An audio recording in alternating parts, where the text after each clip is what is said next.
Tal y como te había referido en el segmento anterior, la Constitución establece expresamente que es contraria a sus preceptos la separación de sus cargos de empleados que pertenecen a la carrera administrativa, al menos que haya una causa legalmente justificada. Y no solamente incurre ese funcionario en un hecho ilegal, sino también que fragiliza la administración pública. Sí. Porque después de tú formar un recursos humanos que tiene un know-how, que tiene una experiencia como consecuencia de sus largos años de labor en una institución, al separarse, tiene que venir uno nuevo que va a aprender el oficio y eso conlleva tiempo.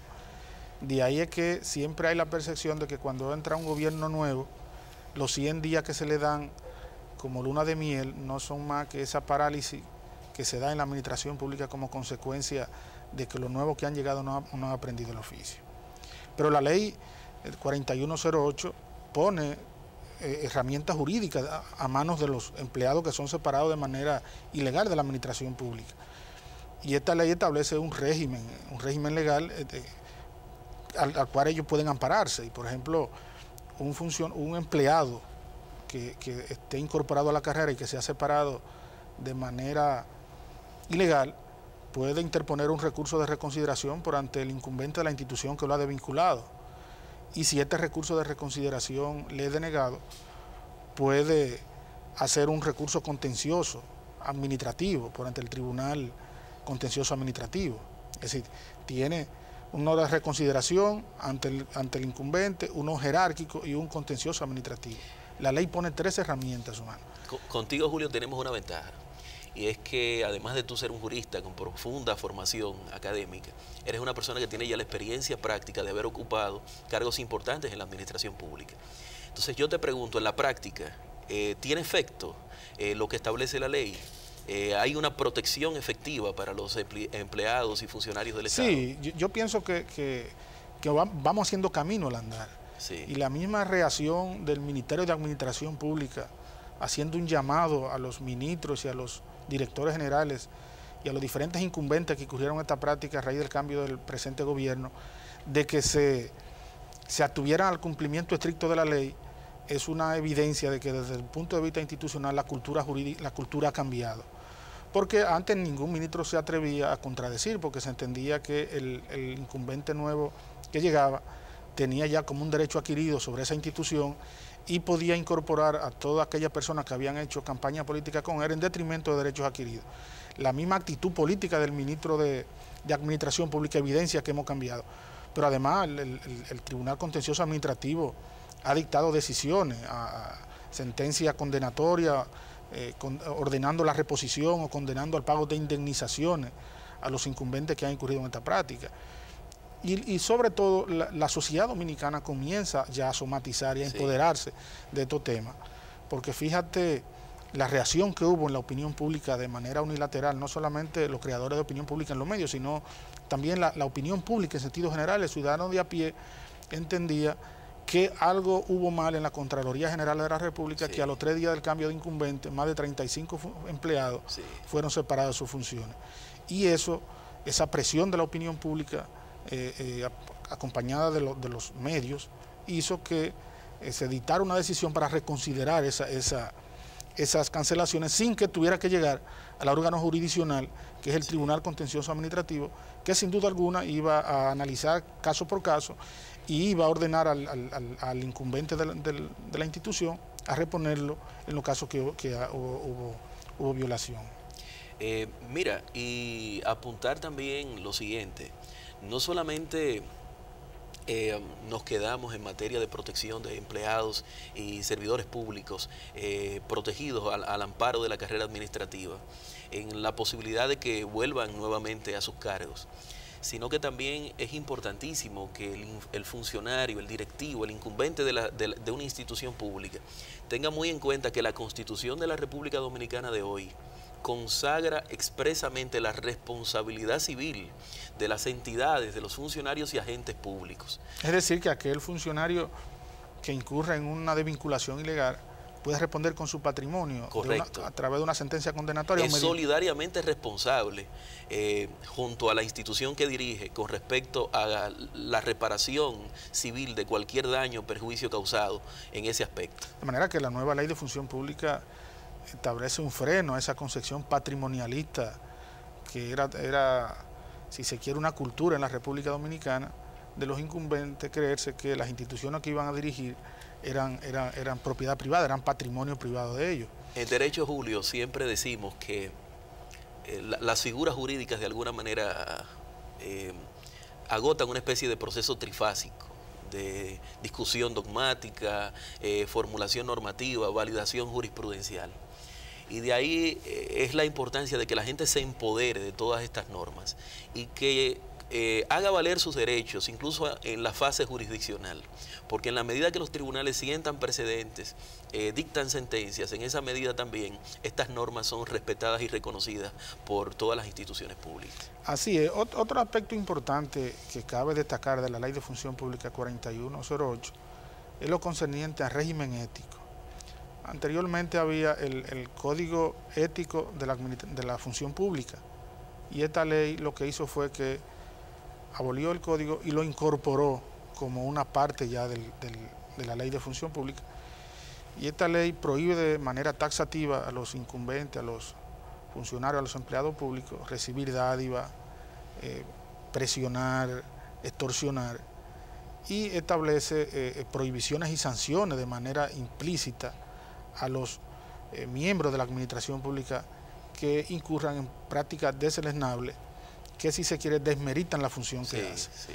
Porque tal como tú decías en la Declaratoria de Estado Social y Democrático de Derecho, una de las consideraciones de que debemos abocarnos a la creación de una administración pública mucho más eficaz, mucho más transparente, mucho más cercana del ciudadano, orientada a la solución de los problemas que el ciudadano va a resolver a las instituciones públicas cada día. No a dificultar el acceso, porque dificultar el acceso a los servicios públicos conlleva ya eso, lo que hay por detrás. Nunca hay solución al problema hasta que obligan a la persona a que tenga que hacer algún tipo de transacción de manera pecuniaria para los incumbentes poder darle solución a ese problema. Esta ley 4108 en el régimen ético establece prohibiciones y sanciones para los funcionarios y los empleados que incurran en esta práctica. Incluso la propia Constitución, Julio, su artículo 146, establece taxativamente la proscripción de la corrupción administrativa en la administración pública de la República Dominicana y sirve de base sustantiva para toda norma legal dirigida a penalizar los actos de corrupción en la República Dominicana. Incluso llega al nivel de detalle de exigir la propia Constitución a los funcionarios públicos la presentación de su declaración jurada antes de asumir los cargos, luego de salir de sus funciones y en cualquier momento en que esa declaración jurada de bienes le sea requerida por una autoridad competente. Fíjate la importancia que el legislador, cuando se votó la Constitución de enero del año 2011, le dio al tema de la corrupción administrativa. De manera que el proceso de reforma institucional que ha venido viviendo la República Dominicana en los últimos años ha tomado en cuenta ampliamente todo el régimen relativo a la organización de la administración pública en la República Dominicana. Sí. Y también este régimen se ha visto fortalecido por las exigencias de los propios organismos internacionales dentro del proceso de negociación con el Fondo Monetario Internacional. Continuamos en breves, amigos televidentes.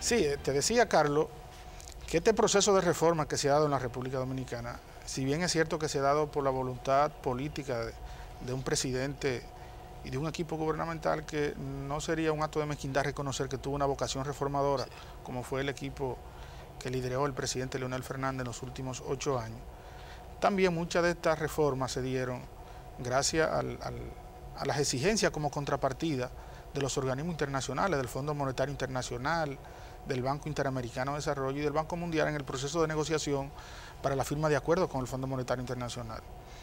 Y esto nos hace pensar, por ejemplo, en la Ley de Autonomía Administrativa, Funcionaria y Presupuestaria de la Dirección General de Impuestos Internos y de la Dirección General de Aduanas, que son dos leyes modélicas, aunque algunos sectores critican que se dieron una autonomía mucho más amplia de las autonomías razonables, pero son autonomías que efectivamente han redundado en una administración pública eficiente, eficaz, transparente y que han aumentado y han creado mecanismos mucho más eficaces que han permitido el aumento del cobro de los tributos y de los impuestos.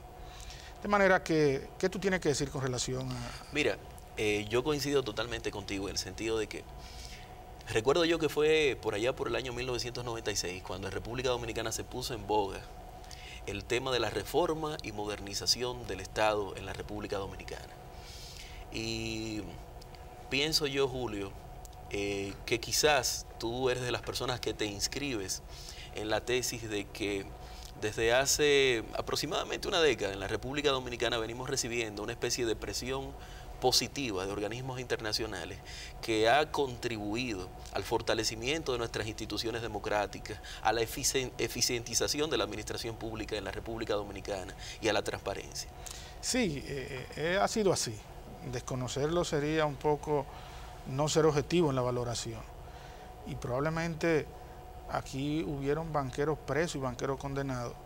Y uno a veces tiene dudas si esto se hizo más que por la voluntad política de las autoridades de turno, que por la presión de los organismos internacionales, que condicionaron muchas veces la continuación de acuerdos y de negociaciones a que se mantuviera en los tribunales la persecución de los responsables de la quiebra de diferentes instituciones financieras en la República Dominicana.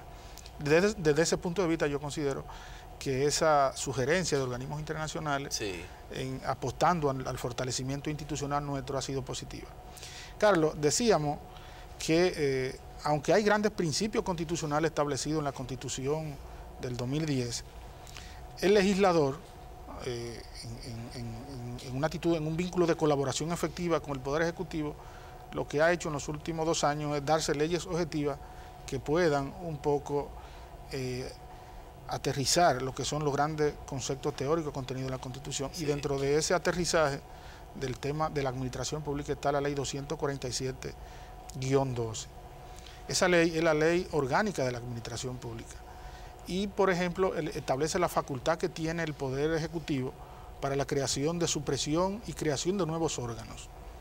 De ahí es que podemos ver que las actuales autoridades han suprimido algunas instituciones que se ha establecido que había solapamiento, había un poco duplicación de esfuerzo, como es el Consejo Nacional de la Reforma del Estado, la Comisión para la Reforma de la Modernización de la Justicia y el Consejo para la Reforma y Modernización del Poder Ejecutivo. Esta ley le da las herramientas teóricas y posibilidades a las nuevas autoridades para suprimir esas instituciones. Incluso ¿podría el Poder Ejecutivo suprimir una institución creada por ley mediante un decreto? Sí, no, porque la ley establece que la erradicación o la eliminación de la institución debe hacerse con una norma jurídica de la misma jerarquía jurídica que aquella que la creó. El caso, por ejemplo, de esas 3 instituciones que te acabo de mencionar fueron instituciones que fueron creadas por el presidente Leonel Fernández a su acceso al poder en el año 1996, dentro de aquel espíritu de reforma que acompañó a la primera ola de reforma que se dieron en nuestro país después del año 1996. Y por eso es que el presidente Danilo Medina tiene la facultad de suprimirla por decreto, pero además también puede crear nuevas instituciones, como fue la rehabilitación de los consejos de la EDES. El anterior gobierno había suprimido por considerarlo innecesario, supernumerario, había solapamiento, duplicación de funciones, y los consejos de las distribuidoras del norte, de sur y de este, y había concentrado un poco todo el control en el vicepresidente ejecutivo de la Corporación Dominicana de Electricidad, CDE. Sin embargo, ahora un poco